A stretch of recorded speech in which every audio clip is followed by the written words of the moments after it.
सिलीगुड़ी शहर की अगर हम बात कहें तो बहुत सारी चकाचौंध जो है वो यहाँ पर देखने को मिलती है, लेकिन इसी बीच अगर हम कहें कि फर्जी जॉब ऑफर भी यहाँ पर बहुत सारे लोगों को ठगी होती है। कॉल सेंटर्स चलते हैं और फेसबुक के माध्यम से मनोज उप्रेती जी से आज हम बातचीत करेंगे, जो फेसबुक में एक पोस्ट देखते हैं कि कनाडा भेजा जाएगा, वहाँ पर जॉब की वैकेंसी है। जैसे कि कनाडा को कहा जाता है कि वहाँ पर अपॉर्चुनिटी बहुत सारी रहती है और वहाँ पर आप जाके काम कर सकते हैं। तो भारत से भी बहुत सारे लोग दुबई जाते हैं, कनाडा जाते हैं वहाँ पर काम करने के लिए। लेकिन ठगी की अगर हम बात कहें तो ठगी भी कहीं कम नहीं हुई है। उन्हीं में से एक है मनोज उप्रेती जी, जिनके साथ ये ठगी हुई है। पहले उनको कहा गया, सिटी सेंटर में वो गए उनसे मिलने के लिए, ऑफिस को देखे और उसके बाद उनको एक पैकेज दिया गया। पैकेज के तहत बार बार करके वो पैसे जो है वो देते रहे और कुल मिलाकर के 1,90,000 रुपये वो दे चुके हैं। प्रधान नगर की ये निवासी हैं और साथ ही साथ ये इनके साथ एक और लेडी गई थी, तो दोनों जन ने मिल करके लगभग ये 1,90,000 दिए हैं और जो और एक लेडी थी उन्होंने 1,40,000 रुपये दिए, यानी कि 3,30,000 रुपये जो है इन लोगों ने दिया है। और ऐसे न जाने कितने सारे लोग हैं जो कि इस तरीके के स्कैम में फंस जाते हैं। अब बात यहाँ पे आती है कि इनके साथ ये स्कैम हुआ, ये जाने के लिए एक जॉब की आशा में ये गए थे कि वहाँ पे कोई जॉब मिल जाएगा। साथ ही साथ इनका पैसा भी लिया गया है, इनके ओरिजिनल जो डॉक्यूमेंट्स है वो भी ले लिया गया है। अब इसके बाद जाके ये जब मांगते हैं कि आप हमें कब देंगे, तो 2000, ये हम आपको बता दें कि बात तब की है 2019 से ये सिलसिला शुरू होता है और पैसे देने की जो बात होती है वो शुरू होती है फरवरी 2020 से, यानी कि लास्ट ईयर की बात हम लोग कह रहे हैं, लॉकडाउन से ठीक पहले की बात। और उसके बाद लॉकडाउन शुरू हो जाती है और लॉकडाउन के बाद से उनको घुमाया जाता है कि आपको आज या कल करके मिल जाएगा। इन सभी के बाद जब उनसे पैसे वापस मांगते या फिर जब डॉक्यूमेंट्स वापस मांगते तो उन्हें दिया नहीं जाता है और अपशब्द उनके साथ अभद्र व्यवहार भी किया जाता है। साथ ही साथ अब ये जाते हैं प्रधान नगर थाने में, वहाँ पर एक एफआईआर दर्ज करवाने के लिए कि प्रशासन हमारी कुछ मदद करे, लेकिन प्रशासन उनकी एफआईआर ही नहीं लेती और उनकी किसी प्रकार की कोई मदद नहीं करती। अब सवाल ये उठता है कि साधारण इंसान अब जाए तो कहाँ जाए। संपूर्ण विषय को लेकर के मनोज उप्रेती जी के घर में मौजूद हैं, इन्हीं से जानेंगे पूरी जानकारी डिटेल्स में। मनोज जी, ये बताइए कि कब से ये माजरा जो है वो शुरू हुआ? ये सिलसिला हो गया था मेरे को 2019 से शुरू हुआ और 2020 वही होगा, दिसंबर नवंबर का महीना था। और इसने क्या बोला मेरे को कि 2020 का 1 जनवरी का ऑफ़र है, तुमको कनाडा भेजा जाएगा। और इसका मैंने नंबर मिला था फेसबुक उसमें, और उसने बोला कि मैं और मेरा एक धीरेश्वरी नाम करके एक ठू लेडीज़ है, हम दोनों ने मिलके उससे बात किया तो वो बोला कि तेरे को 3 महीना के लिए वहाँ में भेजा जाएगा, मतलब विजिट वीज़ा में, तुमको 1,00,000 रुपये पैसा देना होगा, ऐसा बोल के हम दोनों को बोला। तो हम दोनों बोला कि ठीक है हम लोग दे देंगे। तो उसने क्या बोला कि 40,000 एडवांस दे दीजिए प्रोसेस के लिए, 40,000 करके, उसके बाद में आपको देना होगा 60,000 करके, वो आफ्टर वीज़ा आपको जब उड़ने का टाइम होगा उसमें देना होगा बोल के हम दोनों को बोला। तो हम लोग ने जनवरी 2020 का फरवरी का 3 तारीख को इसको पैसा दिया फर्स्ट में 40,000 करके, मैंने और धीरेश्वरी मेस बोल के है, वो भी नागालैंड की है। आप कहाँ रहते हैं? मैं तो अभी यही प्रधान नगर में रहता हूँ। उससे पहले मेरा तो घर तो नागालैंड में है, मेरा सब डॉक्यूमेंट वगैरह सब भी नागालैंड का ही है, दीमापुर का। तो बाद में क्या हुआ कि जब हम लोग दे दिया, उसके देने के बाद में लॉकडाउन शुरू हो गया। ऐसा करके घूम के थोड़ा टाइम में मार्च से तो लॉकडाउन शुरू हो गया था, मार्च 22 से शुरू हो गया था। तो ऐसे होके 9 महीना ऐसे ही गुजर गया। 9 महीना गुजरने के बाद में जब 10 महीना अक्टूबर हो गया तो उसने फिर मेरे को फ़ोन किया, जो ये सुभाष शाह बोल के नाम है। कौन है वो?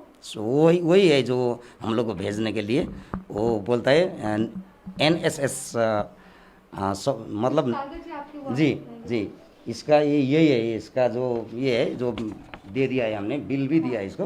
ये जो वो पेमेंट हम लोग ने दिया था वही पेमेंट का चाहिँ रिसीव है। ये तीन चरण करके दिया। एक बार मैंने बैंक में भी 50,000 भेज दिया, बाकी को उसका हैंड कैश दिया है मैंने।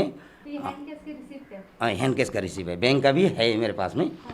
और वो सुभाष शाह बोल के NSS प्राइवेट लिमिटेड, मतलब Niharika software solution private limited बोल के एक कंपनी धरता किया है, उसका वो जो कहाँ धरता पे है कंपनी? ये सिटी सेंटर में, अच्छा। सिटी सेंटर में था जब मैंने उसको अप्लाई किया था, सिटी सेंटर में था।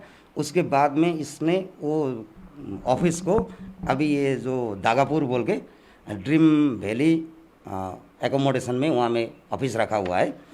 और उसके बाद में जब हमको ये पता चला कि ये हमको दे दिया मेरे को ऑफ़र लेटर, जब मैंने उसको वो मांगा था मेरे को जो नवंबर में 2020 का नवंबर में तुमको सीवी देना होगा, मैं तेरे को भेजना है, लेकिन पहले जो ऑफ़र था वो ऑफ़र अभी कैंसिल हो गया, ख़त्म हो गया।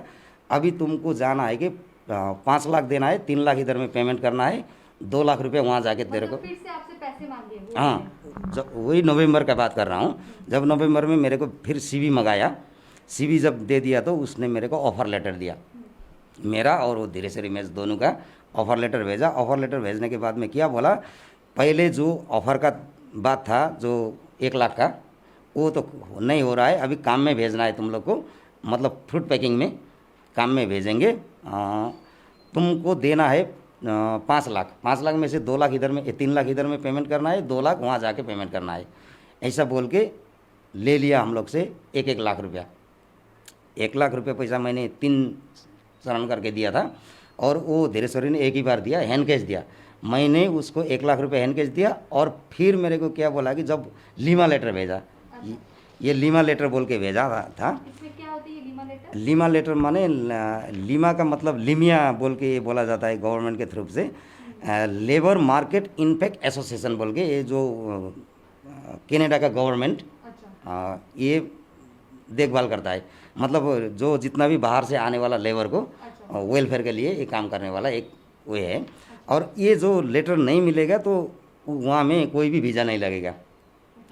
तो जब ये लेटर भेजा मेरे को, जब मैंने इसको वेरीफाई किया तो ये डुप्लीकेट ठहर गया, ये डुप्लीकेट निकल गया। कैसे वेरीफाई करवाई? ये मैंने 2 जगह जाके मैंने, ये तो कनाडा भी भेजा मैंने, वो अपना आदमी कोई किसी को वेरीफाई करने के लिए, और बाद में मैंने एक चंडीगढ़ में एक वही जो काम करती है, जो कनाडा इधर का काम करने वाला है, उसको मैंने भेज दिया ये सब। और वो जो बोली है, जो बात किया है, वो भी मेरे पास में है, रिकॉर्ड में भी है। ये टोटली फैक्ट है, ये फ्रॉड है, ये इसको विश्वास मत करो। क्यों विश्वास मत करो बोला उसने कि जब तुम लोग को कोई भी बायोमेट्रिक नहीं होगा तो बिना बायोमेट्रिक लीमा लेटर नहीं मिलता। अच्छा। तो बायोमेट्रिक को तो बुलाया नहीं है। तो ये बात मैंने जब मेरे को याद आ गया तो मैंने क्या सोचा इसको कि ठीक है, अब तो जो तो दे दिया, अभी इसको क्या करना है कि हमको कैसे करके भी मेरा डॉक्यूमेंट और मेरा पैसा इसे वापस लेना है बोल के मैंने इसे क्या बात किया कि ठीक है सर, आप जितना जो भी किया कर लिया, मैं अभी जा नहीं सकता, अभी मेरा घर में प्रॉब्लम हो गया, मैं नहीं जाऊंगा, और मेरा डॉक्यूमेंट और मेरा पैसा जितना आप खर्च किया कर लिया, बाकी का पैसा और मेरा डॉक्यूमेंट वापस कर दो, ऐसे बोला। तो जब ये बात मैंने बोलने शुरू किया, ठीक है मैं आऊँगा, बात करेंगे, तब तो तेरा डॉक्यूमेंट ले लेना, पैसा कितना वापस होगा वो ले लेना, ये भी बात बोला है, ये भी रिकॉर्ड है मेरे पास। तो जब ये होने के बाद में जब दिन बीतता रहा, वो मेरे को अभी वीज़ा के लिए पैसा दे दो बोला। फिर मैं बोला कि सर आपको पहले ही बोला था मैंने, मैं तो नहीं जाऊंगा बोल के, इसलिए अभी मैं जा नहीं सकता, मेरे को तो मेरा डॉक्यूमेंट और मेरा पैसा जितना होगा, जितना आप खर्च किया वो छोड़ के मेरे को वापस कर दीजिए। ऐसे बोलने से वो मेरे को पूरा गाली गलौज देने शुरू कर दिया, तुम ऐसा आदमी वैसा आदमी, तेरा डॉक्यूमेंट यहाँ का नहीं है, डुप्लीकेट डॉक्यूमेंट बनाया, क्या किया कैसा किया बोल के मेरा और जो धीरेश्वरी मेज बोल के है उसका भी हम दोनों का गाली करने शुरू कर दिया। तो अभी मैंने गाली सके उससे क्या बोला, ठीक है सर जो भी होगा, जो भी हो गया, तो हमारा डॉक्यूमेंट और मेरा पैसा है जितना है वो वापस कर दो। तो बोला ठीक है 15 तारीख को आना। 15 तारीख को आना माने कब का 15 तारीख का ये बात किया था, माने ये फरवरी का 2021 का फरवरी का 15 तारीख को मेरे को बुलाया था। तो मैं 15 तारीख में वहाँ जाने से पहले 14 तारीख को उसको फ़ोन किया, सर 15 तारीख आपने बुलाया, मैं आ रहा हूँ।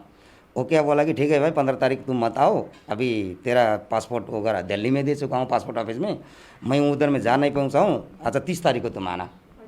फिर 30 तारीख को मैं 29 तारीख को उसको फ़ोन किया कि सर आप 30 तारीख का बात किया था, मैं आ रहा हूँ। तो बोलता है ठीक है तुम अभी मत आओ, अभी तो नहीं हो रहा है, मैं कुछ दिन बाद में जाऊँगा, 10-15 तारीख को फिर आ जाना। तो मार्च का 10-15 तारीख को आ जाना बोला। फिर मार्च का 10-15 तारीख को फ़ोन किया, फिर मार्च का 30 तारीख को। आपको घुमा घुमाया जा रहा है? 4 बार मेरे को घुमाया। जब 3 बार तक ऐसा किया, मैंने अगला दिन फ़ोन करता था, मत आने को बोला। जब वो किया तो मैंने ये लास्ट दिन मार्च का 30 तारीख को मैं उसको फ़ोन नहीं किया। मार्च का नहीं, मई का जो ये वोट था, मार्च में ही होगा, ये 17 तारीख, अप्रैल, हाँ अप्रैल में वोट था। अप्रैल को 15 तारीख का उसने मेरे को टाइमिंग दिया था। उस टाइम में मैंने बिना फ़ोन करके वहाँ में चला गया उसका ऑफिस में। जब ऑफिस में गया तो वो ऑफिस में नहीं था, उसका स्टाफ सब कुछ था। तो ये बात बताया कि मैंने ऐसा ऐसा बात है, मेरे को सर ने बुलाया था। बोला तो उसका स्टाफ लोग, हम लोग को तो कुछ भी मालूम भी नहीं है, कुछ भी नहीं है, तो हम लोग वहाँ से उससे बात करा दे सकता है। अभी वो दुबई में जा चुका है। तो उसने व्हाट्सअप वगैरह में बात किया तो सर ऐसा ऐसा बात है बोला। तो वो मेरे को पूरा गाली भी दिया। और क्या बोला उसने, जो करना है तू कर लो, तेरे का डॉक्यूमेंट भी नहीं दूंगा, तेरे को पैसा भी वापस ना करूँगा, जो पुलिस में जाके रिपोर्ट कर, कोर्ट में मिलेंगे तेरे से। तो वो सीधे धमकी दे रहे हैं? धमकी दिया, वो मेरे पास में रिकॉर्ड भी है। अच्छा, इसके बाद आप पुलिस के पास गए? और मैं उसके बाद में पुलिस में गया। जो वोट था 17 तारीख को, 16 तारीख मैं एप्लीकेशन लिखा के, मैं और वो धीरेश्वरी हम दोनों होके गया। तो पुलिस ने क्या बोला मेरे को कि अभी तो भाई अभी वोट का मामला चल रहा है, अभी 2 दिन बाद में आ जाओ, अभी एफआईआर लेने में थोड़ा मुश्किल है, अभी वोट का मामला है, बोल दिया। तब हम लोग वहाँ से वापस आया। तो 19 तारीख को मैं गया, वोट खत्म, 17 तारीख को वोट था, 18 तारीख छोड़ के 19 तारीख को मैं गया। वहाँ गया तो पुलिस ने मेरे को क्या बोला कि भाई अभी तुम लोग ये एफआईआर रजिस्टर करने से कोई फ़ायदा नहीं है, वो आदमी भाग भी सकता है। उसका नंबर दिया, पुलिस ने उससे फ़ोन भी किया, जो इंडिया का नंबर से फ़ोन लगा था उसको। बाद में वो जो लड़का ने पुलिस से फ़ोन किया दुबई का नंबर से, और क्या क्या बात हुआ उन लोग को। और पुलिस ने बोला कि भाई इसका डॉक्यूमेंट क्यों नहीं दे रहा है, और ऐसा ऐसा बात है, वो नागालैंड का आदमी है, तुम क्यों ऐसा कर रहा है, ये सब फ्रॉड है तेरा, ऐसा बोल दिया पुलिस ने। तो पुलिस से उससे क्या बात हुआ ये मालूम नहीं हुआ। तो बाद में पुलिस ने मेरा डॉक्यूमेंट जो मैंने एफआईआर लिखा था वो लेके गया, बोला कि इसको अभी रजिस्टर करने से कोई भी फ़ायदा नहीं है, ये सब मेरे को दे दो। ओरिजिनल जितना भी था मैंने उसको लिखाया हुआ वो पुलिस ने रख लिया। बोला कि चलो भाई उसका ऑफिस देखेंगे, ऑफिस देखने के बाद में उसको पकड़ के जब लाएंगे तब उसका काम करेंगे हम लोग। अभी दर्दा करने से कोई फ़ायदा नहीं है, तेरा केस आगे लंबा हो जाएगा, इससे अच्छा उसको पकड़ के हम लोग लेना होगा, ऐसा बोल दिया।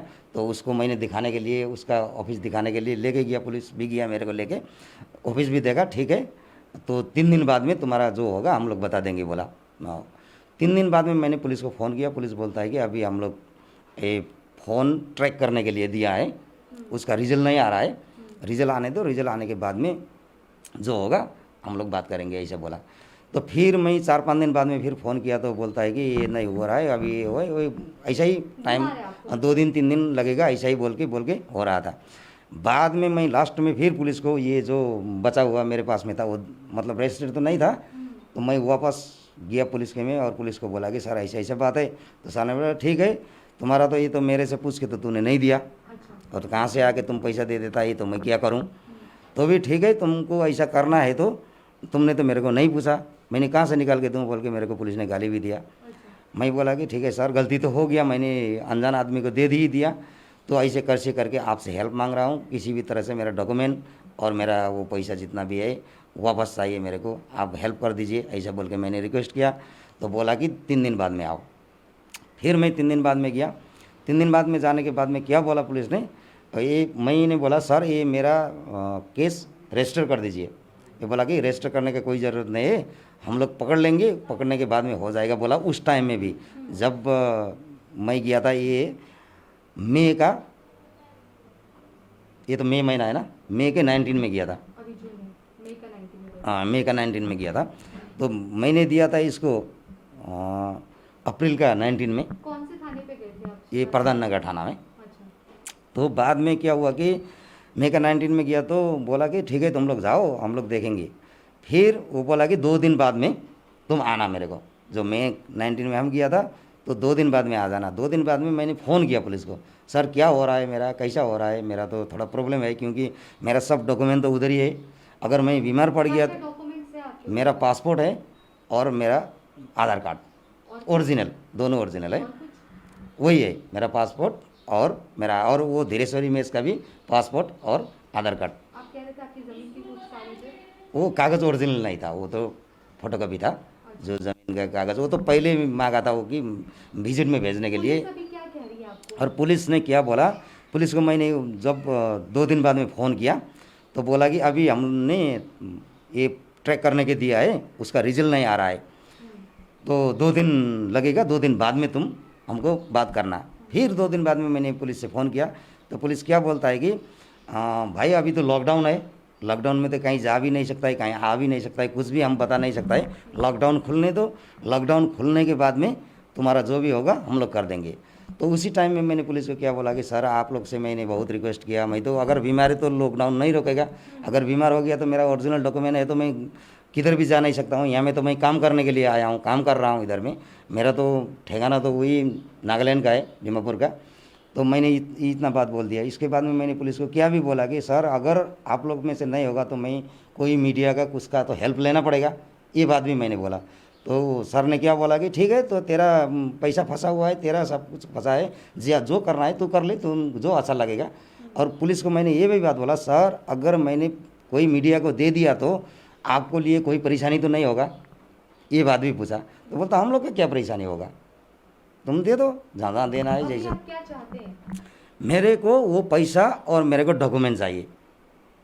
और इस तरीके की चिट फंड कंपनियों के लिए क्या कहना चाहिए? और ऐसा ज़िंदगी में अगर ये ऐसा सिर्फ मेरा नहीं और दूसरा का भी ये चीट किया होगा, लेकिन मैं इससे क्या बोलता हूँ कि खुद का कमाई खाओ भाई, चीटिंग मत करो, क्योंकि ज़िंदगी में जीना है तो सही से जियो, और 2 बार का खाना एक ही बार खा के जियो। ऐसा काम किसी को भी पास में गद्दारी काम मत करो।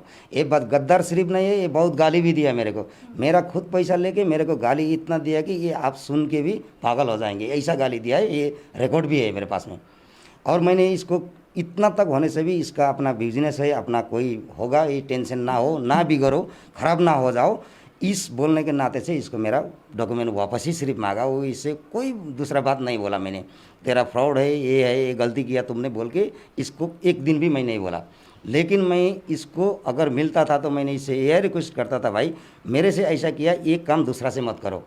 और मैं अभी हाथ जोड़ के रिक्वेस्ट करता हूँ, दुनिया में जितना भी फ्रॉड है ये 2 दिन के लिए चलेगा, दारू पानी खाएगा, मौज मस्ती उड़ाएगा, इसलिए ये दुनिया का फ्रॉड करने का कोई फ़ायदा नहीं है। अपना पैसा कमाना है तो ईमानदारी से कमाओ, सही काम करो, 2 पैसा ज़्यादा ले लो, वो फ़र्क नहीं पड़ेगा, लेकिन झूठ बोल के ऐसा फंसाने वाला आदमी को तो बहुत बड़ा सज़ा होना चाहिए मेरे ख्याल में।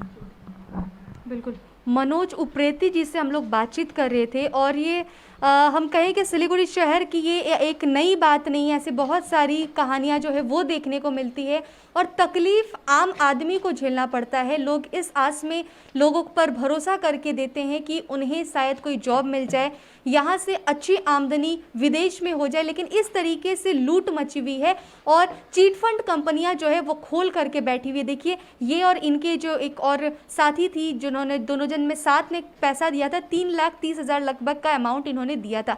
ये सिर्फ 2 लोगों का, ऐसे न जाने कितने सारे और लोग हैं जो इस तरीके की जालसाजी में फंस जाते हैं। साथ ही साथ प्रधान नगर थाने की पुलिस इन सभी मामलों पर एक्शन क्यों नहीं ले रही है?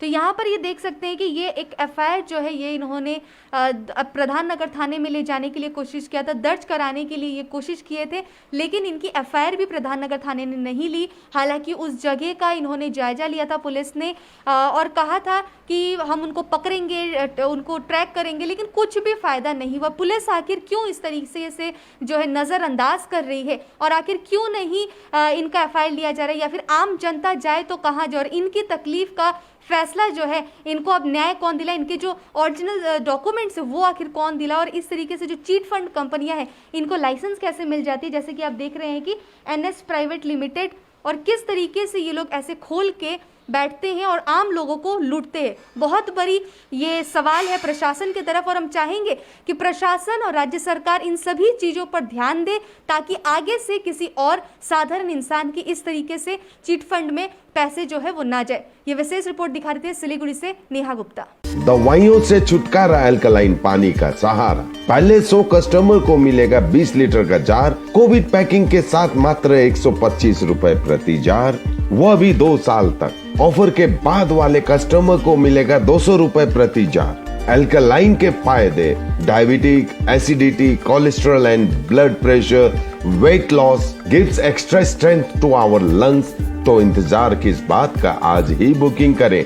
Toll free number 1800-572-9851। 50 से 70% कम कीमतों पर लाजवाब डिजाइन, ब्रांडेड फर्नीचर, गारंटी सहित मजबूती का वादा। मौका है यही, बना लो इरादा। Bedroom set, sofa set, dining set, outdoor या ऑफिस फर्नीचर से लेकर मॉड्यूलर किचन उपलब्ध है। कम कीमत में बेहतरीन गुणवत्ता का पूरा भरोसा। Orchid building, opposite Vega circle, 2.5 mile, Sevoke road, Siliguri. International Furniture, unbeatable price. Visit a Royal Oak store today. घर के फर्श की चमक को रखिए बरकरार जीप्स निमोल नीम हर्बल के साथ, क्योंकि निमोल हर्बल नीम घर को साफ ही नहीं रखता बल्कि 99.9% जर्म्स और बैक्टीरिया का जड़ से सफाया भी करता है। घर को स्वच्छ बनाइए, आप भी अपनाइए जीप्स निमोल।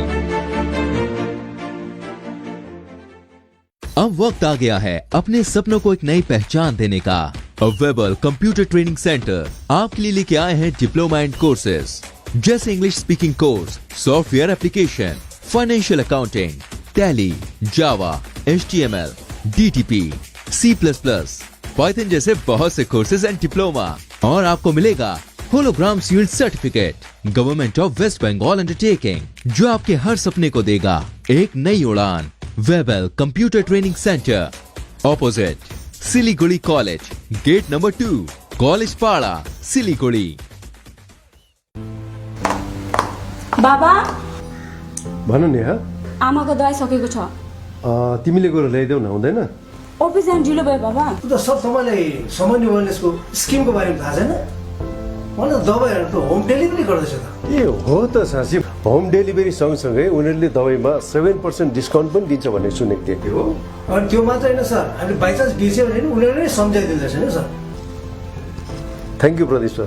सोमानी वेलनेस, जसले तपाईँहरूको स्वास्थ्यको सधैँभरि ख्याल राख्छ। दबाई मगाउनुको लागि हाम्रो कन्ट्याक्ट नम्बर एक्स प्रकार छ 9647885848।